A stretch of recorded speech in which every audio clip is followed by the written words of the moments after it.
सहकारिता मंत्री डॉक्टर बनवारी लाल ने खास बातचीत में कहा है कि अभी तक ग्रीन जोन कहे जाने वाले जिला रेवाड़ी में आए 9 पॉजिटिव केस दिल्ली और गुरुग्राम में तैनात कुछ पुलिस कर्मियों की लापरवाही के कारण आए हैं और बॉर्डर पर भी कहीं न कहीं इसी दौरान चूक भी देखने को जरूर मिली है।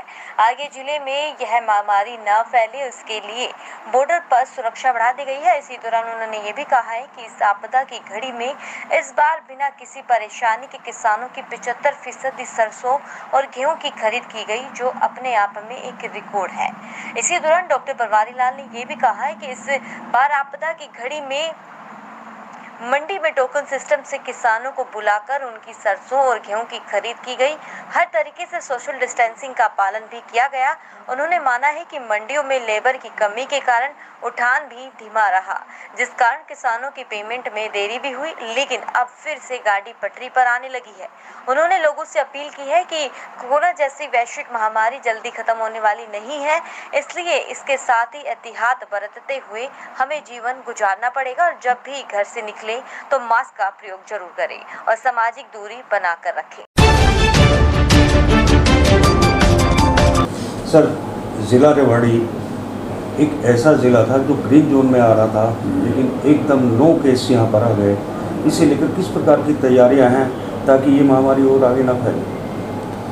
देखो, बीच बीच में जैसे मैं जिला प्रशासन की मीटिंग लेता रहा था और उसमें भी हमने ये चिंता जताई थी कि अभी तक जो हमारा रेवाड़ी डिस्ट्रिक्ट ग्रीन जोन में है, आगे हमें इसमें ज़्यादा सावधान रहने की ज़रूरत है, क्योंकि जो हमारे आसपास है जैसे गुड़गांव है, दिल्ली है, मेवात है, ये ज़िले काफ़ी प्रभावित हैं और जब थोड़ी बहुत ढील दी जाएगी तो इन ज़िलों से हमारे ज़िले में कोरोना के पेशेंट आने की संभावना ज़्यादा है। और वही हुआ कि ये जो हमारे रेवाड़ी में जो केस हुए हैं, ये दिल्ली पुलिस के जवानों के द्वारा ही हुए हैं। सर, कहीं ना कहीं नहीं लगता कि बॉर्डर पर सिक्योरिटी कम थी या ढील दी गई? वो कहीं ना कहीं चूक हुई है, लेकिन जैसे पुलिस विभाग का मसला भी है, तो उसमें जो ड्यूटी पे हैं जवान, उनको कोई पास लेके आ गया या किस तरह से कोई चूक हुई है, इसी वजह से हमारे ये कोरोना के पेशेंट आए हैं। लेकिन अब प्रशासन को और सख्त हिदायत दी गई हैं कि भाई किसी भी तरह बॉर्डर क्रॉस ना हो और उन लोगों को वहीं रोका जाए, ज़िले में प्रवेश ना किया जाए। और उसके बाद काफ़ी सख्ती दिखाई दी है और उसके बाद हमारे 9 केस हैं और आगे नहीं बढ़ रहे। पूरा हमारा हेल्थ डिपार्टमेंट, पुलिस डिपार्टमेंट और जितने भी और सफाई कर्मचारी हैं या हमारी सामाजिक या धार्मिक संस्थाएं, सभी काम अच्छा कर रहे हैं। और सबसे ज़्यादा तो मैं इस बात में रेवाड़ी ज़िले की जनता को बधाई देता हूं कि उन्होंने जब भी देश के प्रधानमंत्री माननीय नरेंद्र भाई मोदी ने जो भी या अपना जिला रेवाड़ी की, यहाँ पर 2 ही फसलें होती हैं, या तो सरसों की या गेहूँ की, तो इसकी खरीद को लेकर किस प्रकार की तैयारी है ताकि किसान को किसी प्रकार की परेशानी ना हो? तो अभी तक कितनी गेहूँ और कितनी सरसों खरीदी गई? ऐसा है, देखो, आपने देखा कि विपरीत परिस्थितियों में भी सरकार ने किसानों की फसल को जो खरीदने का काम किया है, वो एक सराहनीय काम है। आप लोग भी देख रहे होंगे, पहले के पिछली बार जिस तरह से दिक्कतें आती थी, इस बार हमने कोरोना को ध्यान में रखते हुए किसानों को कम संख्या में बुलाकर सोशल डिस्टेंसिंग की पालना करते हुए और कम किसानों को बुलाया और उनको पूरी सुविधा दी। और मेरे ख्याल से मेरे को कोई शिकायत इधर नहीं मिली है कि किसी किसान को कोई परेशानी हुई। उनको आराम से उनकी सरसों खरीदी गई है।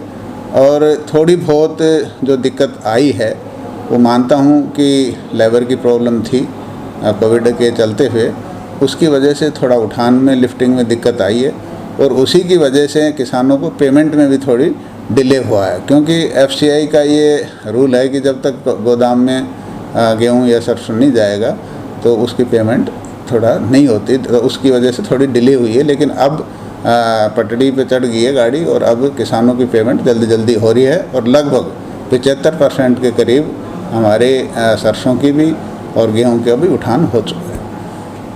सर, जैसे अभी आप देखो, मैं तो लोगों से यही अपील करता हूं कि कोविड-19 एक ऐसी बीमारी है, वायरस है, जो अभी लंबा चलेगा और हमको अब एक आदत डालनी पड़ेगी कि कोविड-19 के साथ जीने की आदत डालनी पड़ेगी। और उसके साथ जब भी हम घर से बाहर निकलें तो मास्क लगा के निकलें और 2 गज की दूरी बना के रखें, और जब बाहर से अंदर आएँ घर में तो अपने हाथों को अच्छी तरह सैनिटाइज करें या साबुन से धोएं, अपने कपड़े हैं पहन रखें उनको अच्छी तरह धोएं ताकि बीमारी आगे ना फैले। सर, पिछले कुछ दिनों से देखने में आ रहा है कि सोशल मीडिया पर अफवाहों का भी बाजार गर्म है।